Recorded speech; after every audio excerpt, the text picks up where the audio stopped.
Hello friends. कई बार mother's मेरे से पूछती हैं कि अगर हम अपने दूध को निकाल के रख दें तो वो कितनी देर तक इस्तेमाल लायक रहता है। इसी तरह और भी कई सवाल मदर्स के मन में होते हैं एक्सप्रेस ब्रेस्ट मिल्क को लेके। तो आज हम उसी बारे में बात करेंगे।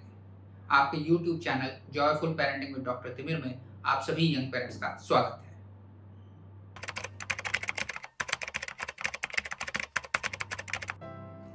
तो दोस्तों, सबसे पहला सवाल यही है कि इतने ऐसे दूध को कितनी देर तक रखा जा सकता है। तो सबसे पहले कि अगर वो अभी-अभी निकाला गया है, मतलब फ्रेशली एक्सप्रेस्ड है या पंप से निकाला है आपने, तो उसको आप रूम टेम्परेचर पे 4 घंटे तक भी आराम से रख सकते हैं, वो बिल्कुल खराब नहीं होगा। आप उसे अगर फ्रिज में रख देते हैं और खासकर फ्रिज में पीछे की तरफ रखते हैं, उसके दीवार की तरफ, तो वो अगले 4 दिन तक भी बिल्कुल खराब नहीं होगा।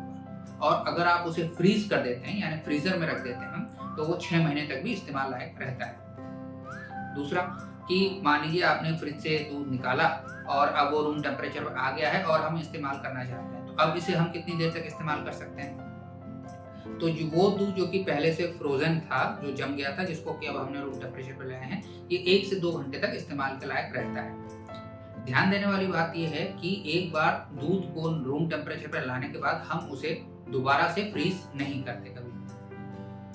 अब मान लीजिए कि हम जो है दूध इस्तेमाल कर रहे थे निकाला हुआ और बच्चे ने पूरा खत्म नहीं किया, उसमें दूध छोड़ दिया, तो क्या ये दूध अभी इस्तेमाल किया जा सकता है? तो जी हाँ, अगले 1 से 2 घंटे तक भी इस दूध को हम इस्तेमाल कर सकते हैं। 2 घंटे के बाद इस दूध को हमें फेंक देना चाहिए, जिसे ऑलरेडी बच्चा थोड़ा सा यूज कर चुका है।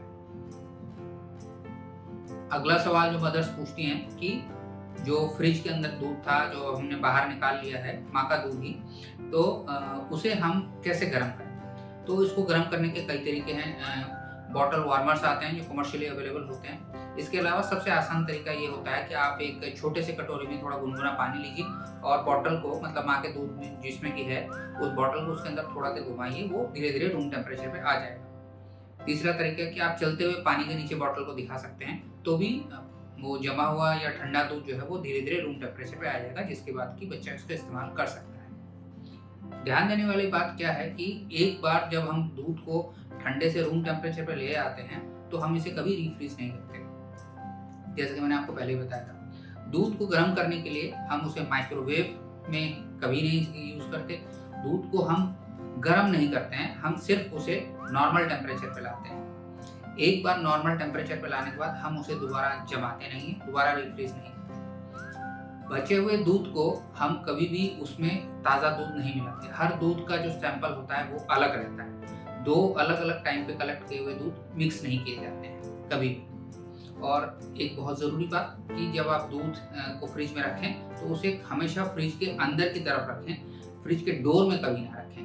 और ना ही अनलेस कि आपका फ्रीज़र मतलब उसे लंबे समय तक रखने का इरादा, तो फ्रीज़र में भी ना रखें। तो हमेशा दूध को रखने का सही जगह फ्रिज के शेल्फ्स में है, पीछे की तरफ।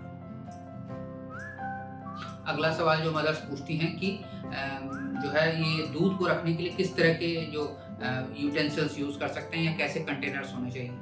तो जो फूड ग्रेड प्लास्टिक है, खासकर वो जो कि बीपीए फ्री है, उसको हम यूज़ कर सकते हैं, या फिर हम स्टेनलेस स्टील के कंटेनर्स भी यूज़ कर सकते हैं दूध को रखने के लिए। तो दोस्तों, आज हमने जाना कि जो एक्सप्रेस ब्रेस्ट मिल्क है, मतलब वो मदर जो अपना दूध निकाल के बच्चे को अलग से देना चाहती हैं, उस दूध को रखने के लिए क्या-क्या सावधानियां बरतनी चाहिए। मुझे उम्मीद है इस जानकारी से आप सबको फायदा होगा। धन्यवाद।